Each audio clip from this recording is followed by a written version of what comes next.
I'm presuming that we all grew up in that golden era of Disney and Pixar movies, and among those movies are movies such as Incredibles, Toy Stories, Monsters Incorporated, and this weird, poorly animated spin-off of some twisted Red Riding Hood. I remember that. And movies like these are very captivating. I mean, imagine being 8 years old and seeing a car race and talk. or a rat being a cook. Or being that age and watching that really sad scene. So the evolution of modern film as well as animation has been directly affected by three-dimensional components. And computer animated films have been on the rise for almost 25 years since 1995, ever since the first 3D animated film came out, which is evidently is Toy Story. Now, in order to gain more knowledge about the impact of 3D animation on modern film and animation itself, I did extensive research, and I made a list of the 3 ways 3D animation has impacted modern animated films and narrowed it down to 3.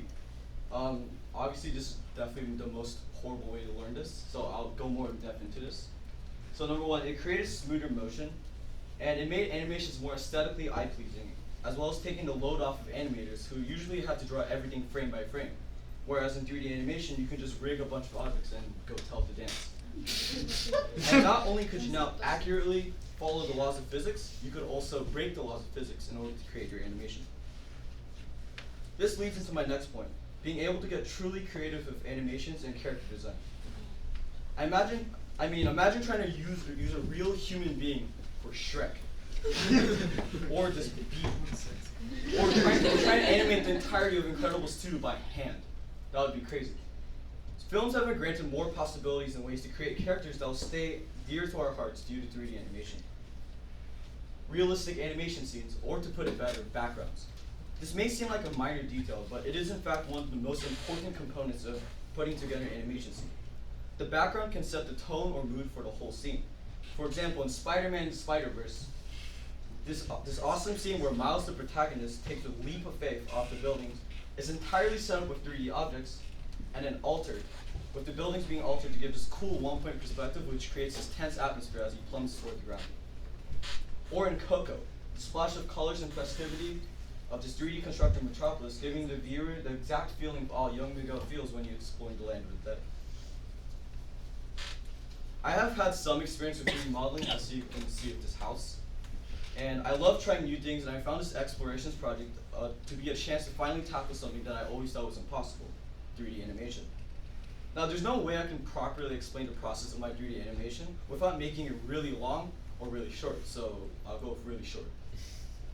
I first created 3D objects and added a bunch of tags to it, which is basically telling certain objects to be squishy, to bounce, to be a solid object. You get the gist.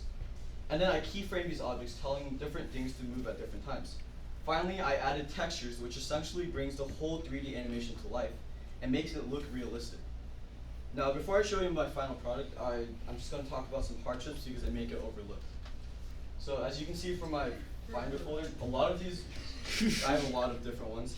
And what happened is that my original file got corrupted 3 times, which might be because my computer is really bad, and I illegally downloaded the software, so I had it on me, basically.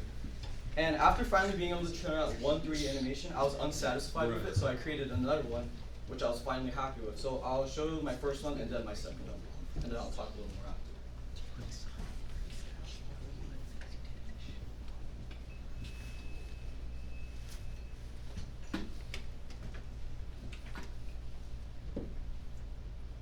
This is a span of like 2 hours.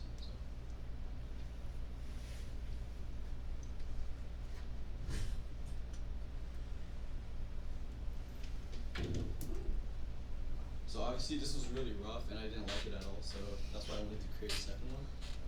And then,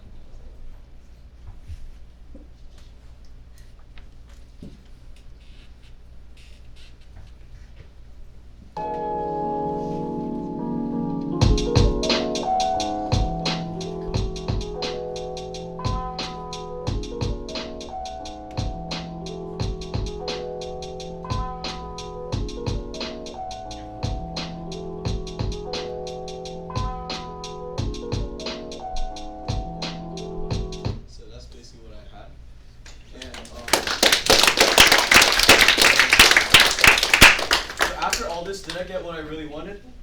Yes, and even more, because while all my files were getting corrupted and I had a bunch of hardships, I learned a lot of things. And when I switched over to a different animation and tried to learn different things, I learned even more stuff there. So using this information, I hope that next year I can create some fire 3D animations and impress you guys. Thank you.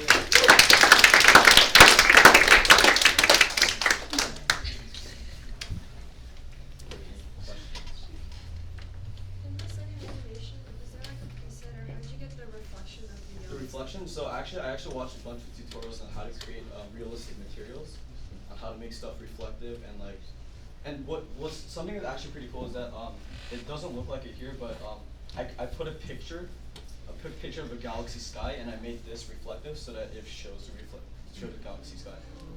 Yeah.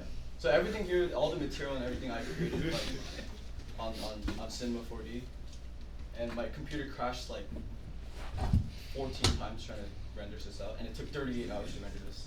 Ooh. Yeah. So I couldn't use my computer for homework or anything. Exactly. So, use your laptop.